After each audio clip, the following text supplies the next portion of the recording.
আসসালামু আলাইকুম। দেশ এবং প্রবাসে যে যেখান থেকে দেখছেন সকলকে জানাই ওয়েলকাম। কারফিউ না দিলে শ্রীলঙ্কা স্টাইলে গণভবন দখলের ষড়যন্ত্র ছিল, একথা বলেছেন আজকে একটু আগে বলেছেন ওবায়দুল কাদের। কোটা আন্দোলনকে ঘিরে সহিংস পরিস্থিতিতে 19শে জুলাই রাতে কারফিউ জারি না করলে শ্রীলঙ্কা স্টাইলে গণভবন দখলের ষড়যন্ত্র ছিল বলে মন্তব্য করেছেন আওয়ামী লীগের সাধারণ সম্পাদক জনাব ওবায়দুল কাদের।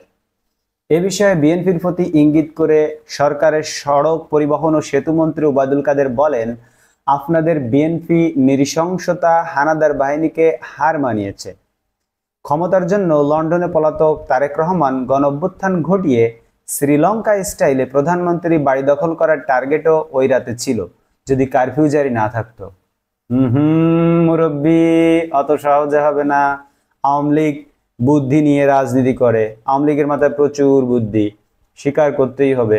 কারফিউ না দিলে যে লাইন ছিল তাতে আমরা ধারণা করতেছিলাম যে গণভবন বঙ্গভবন যা আছে সব দখল হয়ে যাবে।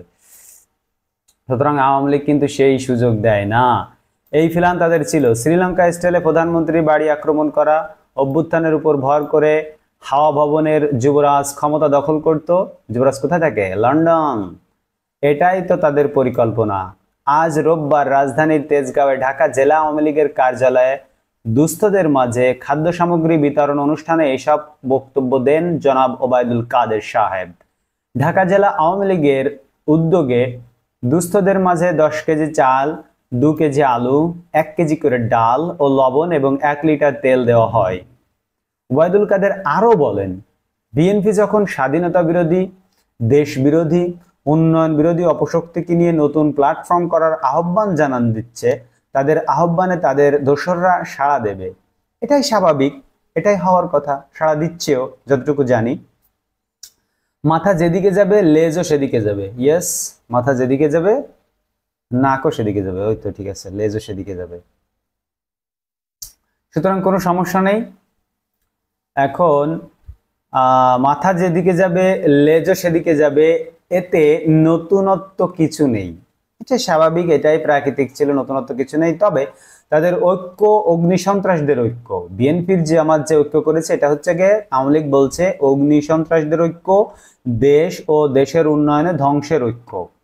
চলমান সহিংসতা নিয়ে বিদেশিদের বিবৃতি দেওয়া প্রসঙ্গে ওবায়দুল কাদের বলেন, বিদেশ থেকে অনেকেই বিবৃতি দিচ্ছেন, don't care, we don't care. অনেক সংস্থা, অনেক বিশ্ববিদ্যালয়ের শিক্ষকও আছেন, কারা সমন্বয় করেছেন আমরা জানি। তাদেরকে বলবো কারো প্ররোচনায় বিবৃতি না দিয়ে এখানে এসে metro rail, elevated expressway, BRTA ধ্বংসলীলা দেখুন, বিটিভি ভবন দেখুন, বিআরটিসির 44টি গাড়ি পুড়িয়ে ফেলা হয়েছে তা দেখুন, সাংবাদিক বন্ধুরাও আক্রান্ত হচ্ছেন সেগুলো দেখুন। শুধু বিদেশে বসে বিবৃতি মারলেই হবে না। বিবৃতি যুদ্ধ চলছে দেশে বিদেশে, মানে দেশে বিদেশে যারা বিবৃতি দিচ্ছে তারা আসলে বিবৃতি যুদ্ধ চালাচ্ছে। ওবায়দুল কাদের সাহেব এটা বলতে চাচ্ছেন, যেখানে 111-এর কুশীলব ডক্টর ইউনূসও যোগ দিয়েছেন। আওয়ামী লীগের সাধারণ সম্পাদক তিনি চ্যালেঞ্জ করে বলতে পারেন, আওয়ামী লীগ আক্রান্ত কিন্তু আক্রমণকারী নয়। এখন বিবৃতি আসছে আক্রান্তদের বিরুদ্ধে। সরকার বিরোধী হিসেবে মাঠে নেমেছেন ইউনূস। তিনি একথাও বলেছেন ওই বক্তব্যের মাঝে আজকে যেখানে তিনি বক্তব্য দিচ্ছিলেন, সেখানে তিনি বলেছেন, নোবেল বিজয়ী অর্থনীতিবিদ ডক্টর মোহাম্মদ ইউনূস সরকার বিরোধী হিসেবে মাঠে নেমেছেন বলে দাবি করেন ওবায়দুল কাদের। এ বিষয়ে তিনি বলেন, অতীতে যিনি রাজনৈতিক দল খুলে 111-এ সাড়া পাননি, যার বিরুদ্ধে মামলা চলমান, যিনি পদ্মা সেতু নির্মাণে বিরোধিতা করেছেন, তিনি আবার সক্রিয়, আগে গোপনে করেছেন, এবার তিনিও এসেছেন। ওবায়দুল কাদের আলো বলেন, বাইরে আমাদের বন্ধু আছে, প্রভু নেই। আমাদের বিবেক আমাদের চালায়, কোনো বিদেশি শক্তি আমাদেরকে চালায় না।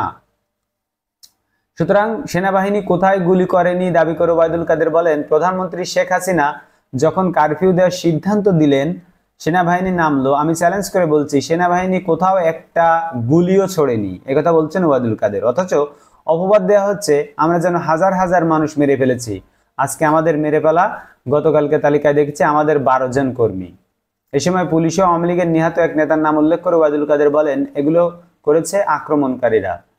অর্থাৎ যেটা বুঝে গেল সেটা হলো সরকার খুবই কৌশলী, সরকার খুব কৌশল নিয়ে আগায়, কৌশল দিয়েই আওয়ামী লীগ মূলত রাজনীতি করে থাকে। যে তোমরা গণভবন দখল করবা, বঙ্গভবন দখল করবা, সংসদ ভবন দখল করবা, সুপ্রিম কোর্ট দখল করে ফেলবা, নো, আমরা কারফিউ দিয়ে দিব। সরকার সেটাই করেছে, কারফিউ দিয়েছে। সরকারের বুদ্ধিমত্তার আমরা প্রশংসা করি এবং সেটাই হয়েছে। জনগণ আসলে এখন কারফিউর ভিতরেই আটকা আছে। আর যে পরিস্থিতি, সেগুলো তো আপনারা দেখতেই পারলেন কি পরিস্থিতি ঘটলো। বন্ধুরা, আজ ভিডিও এ পর্যন্তই। আওয়ামী লীগের হেডসআপ, আওয়ামী লীগের প্রশংসা করতে হয়, তাদের বুদ্ধির তারিফ করতে হয়। আল্লাহ হাফেজ। ভিডিওটি দেখার জন্য ভিডিওতে একটি লাইক দিবেন বন্ধুরা, একটু লাইক দিবেন।